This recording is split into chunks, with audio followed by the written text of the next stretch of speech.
Okay, it's New Year's Day. I'm here today at Royal Victoria Country Park near Netley, Southampton.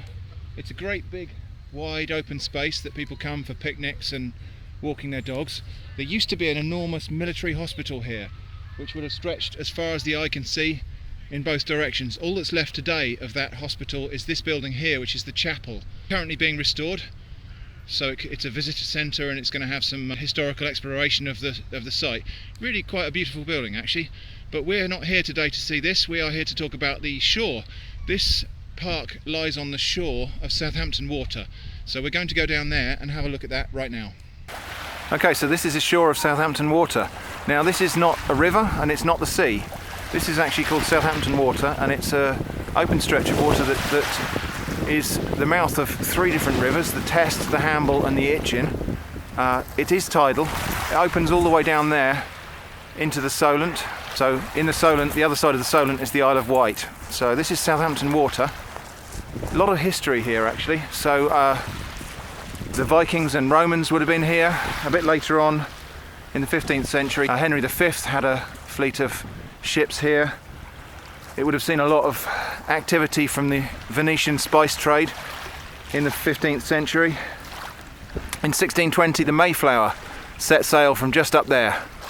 And then later on, 1912, this is also the Titanic set sail from just up there on its fateful maiden voyage. Now one of the reasons I love coming here is this is the best beach I know for collecting sea glass or beach glass. If you don't know what sea glass is, it's pieces of broken bottle or other glass or ceramics that have been worn down by the action of these waves and pebbles over the space of years, decades, possibly centuries. And this, as I say, is one of the best beaches I know for sea glass.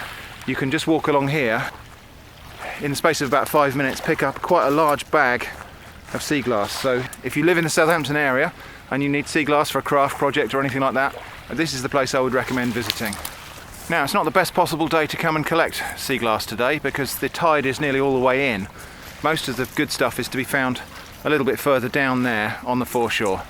But we still managed to find something because actually up here at the top, some sea glass and pebbles do get washed up here by storms and bigger waves.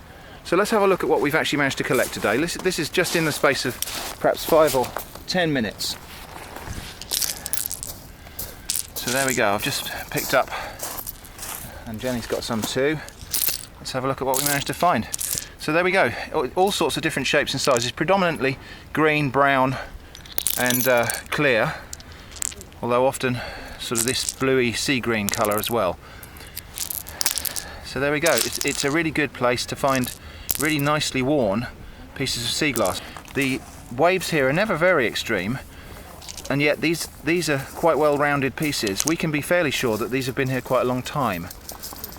So I like it here actually, and I find it fun to imagine that maybe this is a piece of a champagne bottle that fell overboard from the maiden voyage of the Titanic, and maybe this is a piece of a medicine bottle from the Mayflower, and so on. Maybe this is a piece of a medicine bottle from the hospital up there. Most likely, most of this came from a local rubbish dump that was maybe up there and has weathered out of the cliff. But it's fun to imagine that this could be connected with the history of this place. So we'll take this home and maybe we'll do a craft project with something along these lines later. I always carry in my wallet plastic bags folded up for occasions just such as this. If I'm out walking and I find blackberries, or in this case sea glass, or sometimes seashells, fossils, all sorts of things, you very often find there's something to pick up. Seeds of an interesting plant, wild foods and so on. I've always got plastic bags in my wallet folded up so that I can take advantage of the situation, be prepared. Okay, so let's just have a little look at what we found today. So, various bits of sea glass, a blue piece there, possibly from a medicine bottle, so possibly connected with the hospital. Various bits of brown glass, probably from wine or beer bottles. But there are some very thick pieces. Where did I find? See, there's a piece of a rim, and that's not a screw top, so that's part of a jar or something. So yeah, some really quite thick pieces of glass here, which are probably not modern. And judging by the amount of wear they've had, and given that we know that that's not a very vigorously pounded surf there, it must have taken quite a long time for these to wear down. So there we go. I also found this, which I thought was the stem of a pipe, but I don't know.